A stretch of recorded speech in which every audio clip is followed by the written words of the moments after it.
G'day guys and welcome back to Footy Talk. This is your place for all the latest news, interviews and analysis from the world of AFL.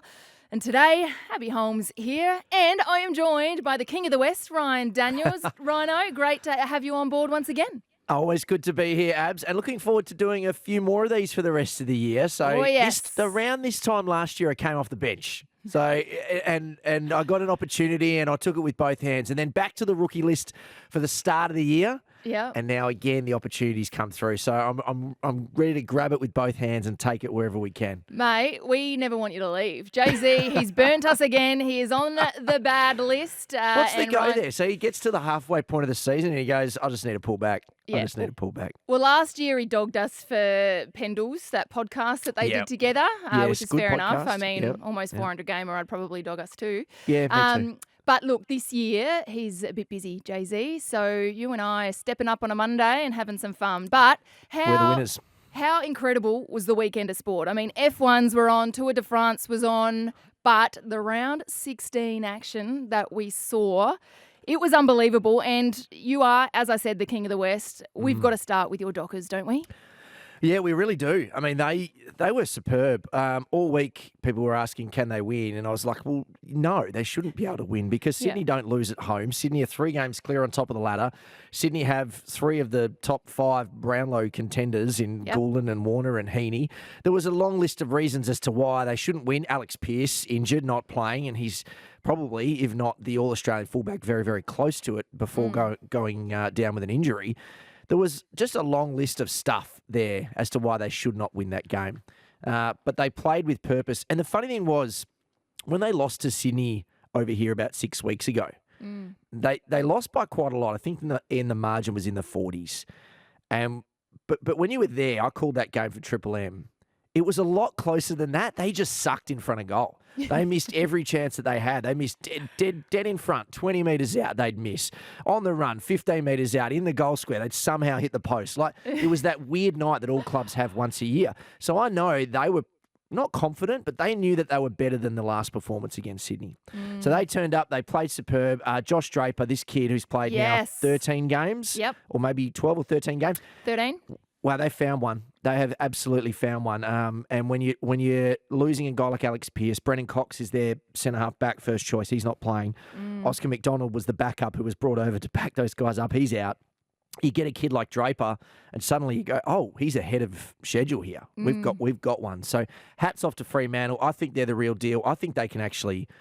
I don't know if they can win the whole thing, but I think that they can cause problems. I think they could potentially get to a grand final. They could absolutely make a prelim. Well, I'm going to put my hand up and say that I was still sceptical about the Dockers, even coming in this weekend.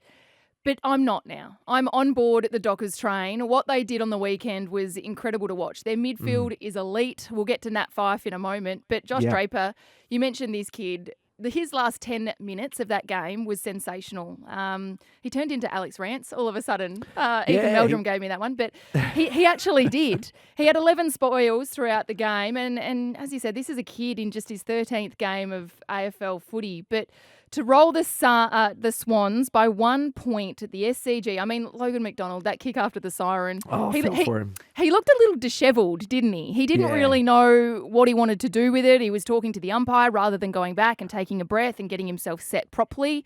But look, it was a great win, and let's quickly chat about Nat Fyfe. Brownlow medalist, of course. The role that he did on Isaac Heaney. I never thought we would see Nat Fyfe, the tagger. No, and he kind of laughed about it afterwards, didn't he? He was like, it's funny where you find yourself. But the one thing I will say about Nat Fyfe, particularly in the last 2 years, he is very much at terms as to where he's at. He doesn't think he's Nat Fyfe, 2-time Brownlow medalist anymore. He knows that at this point in his career, he has a role to play, and that's leadership, and that's, I'm a big body in the contest. It's, hey, what do you need me to do this week? It might mean I'm running away from the footy, and it might mean I end up with 12 touches. And then the critics come. Because what happens is with Fremantle, anytime they lose, the 2 things that get pointed out are Darcy and Jackson can't play together, and Nat Fyfe might be cooked. They're the first 2 things that everybody goes to. Yep. And I think we just need to take a breath sometimes and realise that with a person like Nat Fyfe, he is shifting into the last phase of his career and he's bought into it. So give him credit for that. He's not standing there saying, no, I need to be the big dog still. Because if he was, they wouldn't be that good. Yeah. So hats off to him for adjusting, because not everyone has the ability to control their ego like that. And for the Sydney Swans as well, I mean, a loss at this point in the season certainly isn't a bad thing. Freo put a stop to their 10-win run, but my biggest qualm, I guess, with the Sydney Swans at the moment is how they're starting games of football. I mean, you look at their last 8 weeks, they've lost the first quarters in 6 out of those 8 weeks. But warranted, out of those 6 games, they've still won 5. They still come good in the end. They're so good. But it is a flag, you're right. It is, absolutely. And if you're Horst Longmire, now that you've had the loss, I mean, you probably don't complain about it when you're winning games of football, but now you've experienced a loss like this, you can actually address it with the playing group. I was saying to someone yesterday, if I were Longmire, and I know these coaches are nuts, like they're crazy people.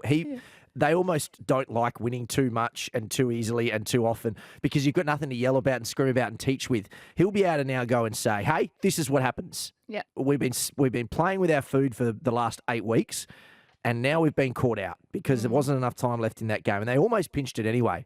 But this is a great teaching moment. It's not going to hurt their premiership credentials, but what it does do is it gives them something to work on.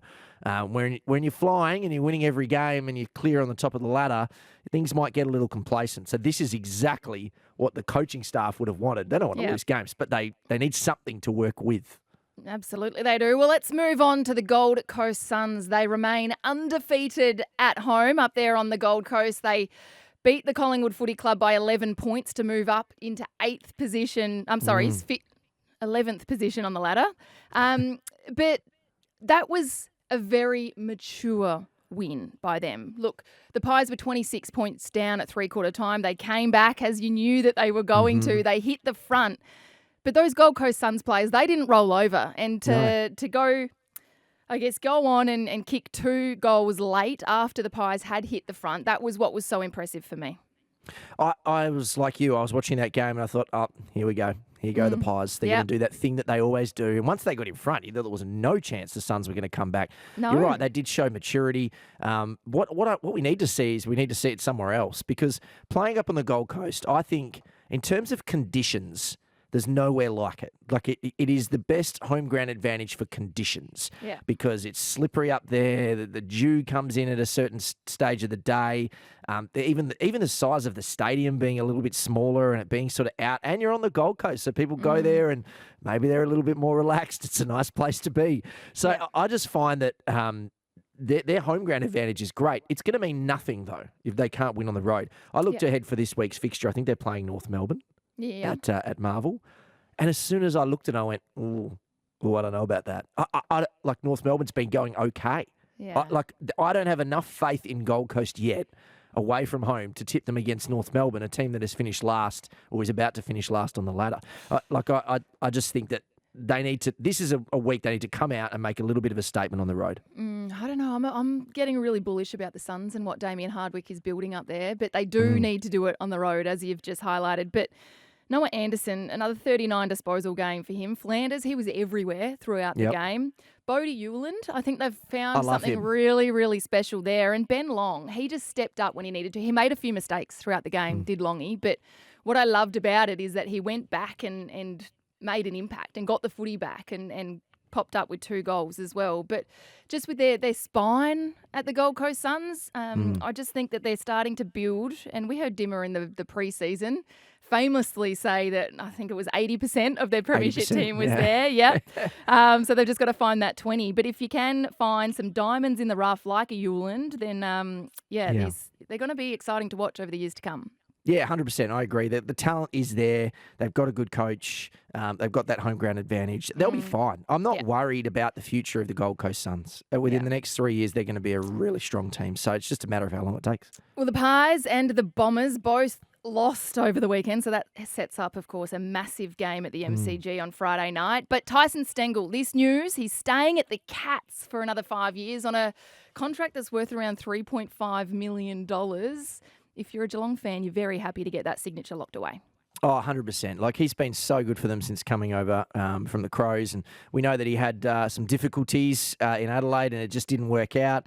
And now getting to Geelong, they wrapped their arms around him. He's a premiership player. He's been a superb little small forward for them. I'm stoked that he's staying there because it's all just worked out so beautifully for both sides. I was going to be really flat if he left. Yeah. Like I just wanted Geelong to come to the party with the money because he was underpaid and he has earned a better contract. So I'm happy when it all works out. I tell you what, last week I was starting to think it wasn't going to happen. I mean, the language around it started to be a little bit like, oh, well, if he goes, with our blessings sort of stuff. And I was like, oh, that's never a good sign. But great to see him stay. Really happy for him and the Cats. What about Ollie Dempsey in a BOG performance for the Cats? 45-point winners as well against a quality Essendon side, but 25 disposals, 2 goals, 7 score involvements. He was, of course, a Rising Star nomination way back in round 1. But he's another exciting youngster that is going to dominate for the Cats, hopefully, for many, many years to come. Yeah, I love this kid. I think he's got real spark. Like he's dangerous around goals. He's a good user of the footy. He's got the Geelong weird headband, long blonde hair thing going on that 7 of them have. It's great. And adding to him as well, I really liked what I saw from Lawson Humphreys in that first game. Like that kid's got some skill and he's got some class. Like Geelong, man, they just constantly find guys like out of nowhere. They spend 3 years playing in the VFL and suddenly they come in. Even Mitch Nevitt, I liked what he did on the weekend. Yeah. So they've always got some guys. They've always got guys. They certainly do. So the Cats take on the Hawks this weekend, who Hawthorn as well. 61-point winners over there in the West against the West Coast Eagles, of course. You want to touch on the Eagles, don't you? Yeah, because I think coming into the week, we all looked at it and went, wow, their injury list is the shortest it's been in probably 3 years. You could argue that Elijah Hewitt and Noah Long were missing from their best 23, but that's it. After that, they were full strength. So on paper, it looked great, but unfortunately, that was toilet paper that it was written on. They were absolutely awful, Abs. Like, I've watched a lot of bad footy at West Coast in the last couple of years. They have been awful. This year, it had started to turn a little bit, like particularly at home. If you look back on their home games this year, the losses were only by a couple of kicks. They had a couple of wins. It was like the corner was being turned. Yeah. Yesterday, I think fans turned up with a little bit of hope. Also aware that Hawthorn have been playing really well. But what West Coast dished up yesterday was, I would say it's their worst performance of the year. Ooh. Like it was ugly. It was lifeless. Hawthorn, again, we talked about Sydney playing with their food. Hawthorn played with their food a little bit at the start of the game yesterday. They missed a lot of shots, but they were a 100-point better side. That 61-point margin actually flatters what West Coast delivered yesterday. So it's going to be an interesting time for that club. We thought they were taking little steps forward, but every now and then a game like that is probably going to bob up. Let's just hope it's not a consistent thing, because I think the fans have been pretty patient, I would say, in the last couple of years. They're not going to put up with it for much longer. Yeah, Hawthorn were very good once they got going. Dylan Moore, he was sensational. 29 disposals, 2 goals, 12 marks. He just creates, doesn't he? He creates in their forward half. Jack Ginnivan, I've always been the biggest fan of Jack Ginnivan. I think he is a real barometer and just brings a lot of spunk to that. I find with Ginnivan, when I watch him, he'll do something really good. And then, like, he might not execute the kick right, or like he'll give away a sloppy free kick. He's an interesting watch, but I was trying to work out how to describe him. If it is that he's the worst good player, I can't work it out. But he's chaos in a game of footy, good and bad. Like he is worth the price of admission alone. But sometimes he does some stuff, and you're just like, what are you thinking? How did you do that? Yeah, good and bad. I feel like I could go to a Hawthorn game and just sit there with a bucket of popcorn and watch Jack Ginnivan, like off the ball, no matter what. He just puts on a show. It would be remiss of us not to talk about Harley Reid, wouldn't it? He's been on the back page for the last 12 months over in the West. How did he go?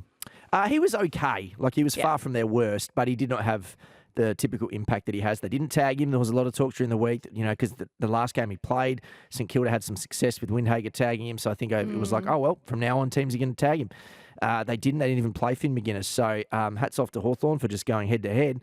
I think he'll be better for the run. He hadn't played in 29 days. He was rusty, and by all accounts, he was killing people at training, just like running through dudes, just pent up like frustration and aggression from not playing. And we all know that can have a negative impact when you get out there, because you're just trying to do too much. So I think it'd be better for the run. They played Melbourne this week, and last time he played them, he had probably the best game of his career, fending off Petrarca and Oliver and doing all the things that he did. So hopefully he'll bounce back. But it's just probably expected, really, when you think about all the things that were coming into that game for Harley. Yeah, no doubt. He will bounce back. Hey, Adelaide by 16 points against the GWS Giants at home. Fogarty with 3, Rochelle 2 goals for. Isaac Rankin, he is a freak. 27 disposals, 2 goals for. He probably could have kicked 5 or 6 goals to half time. But Adelaide, it's so unfortunate. I mean, I'm an Adelaide supporter. Everybody knows this. But that hamstring injury, that at that specific time of the season, it just broke the hearts of all of the Adelaide Crow supporters because this guy comes in and he just lifts the entire group. They're probably a 5-goal better side with Rankin in the team, which is insane. Like, there wouldn't be many players you could say that about. He does everything for them. He's the connector. He's the finisher. He's the class. He's the toughness. He's to me now, him and Jordan Dawson are miles ahead of everybody else on that playing list. Good to see Rochelle have a bit of an impact because he's been really disappointing this year. He's been really quiet. So for him to bob up and have a pretty decent game. What does it mean for the Giants? Because for me, the Crows are cooked, right? I mean, they're not making finals from here. They need to salvage something. But to me, it was a game for the Giants to go over there and flex a little bit, and they just didn't. Like, there was no moment where you really thought that they were on top of the Crows. I was pretty disappointed in their performance. Yeah, it's a really interesting watch, isn't it, the GWS Giants? I mean, Toby Greene, who, as we know, is a sensational leader for that football club, he probably hasn't had the same level of impact or lighting up the field like we saw from him last year and in previous years, of course. But I don't know, it's just not quite connecting, is it, for the Giants? No. And they now drop outside the 8. They're sitting in 10th position. Is that right? Yeah, in a real log. Oh, my God. They're back in the log jam, which you don't want to be in with, 8 games remaining in the home and away season. So they need to work things out very quickly. We know that they can. We saw the run that they went on last year to ultimately play off in a preliminary final, but things certainly need to turn around pretty quickly for the Giants. They do. And that, look, to their credit, they've had a lot of injuries this year. They've sort of overcome a lot of them. They've had players coming in and out of that team. But still, you expect so much better. I can't believe they're 10th. That's the one thing on the ladder I missed this week. That is a stunning fall. That just shows how tight it is. You win a game, you lose a game, you can drop 5-6 spots. It's nuts. It's going to be a great run home. Oh, it certainly is. It is a crazy season of AFL footy. What did you make of Ken Hinkley post-game yesterday? He was really emotional talking to Jonesy after the siren. But he's a person. We are people, right? That shows how much of an effect a lot of this negative media can have on a person, not a coach. Put that aside, right? This is a tough gig, being a head coach of a football club. It's a win-loss industry. Everything falls on you.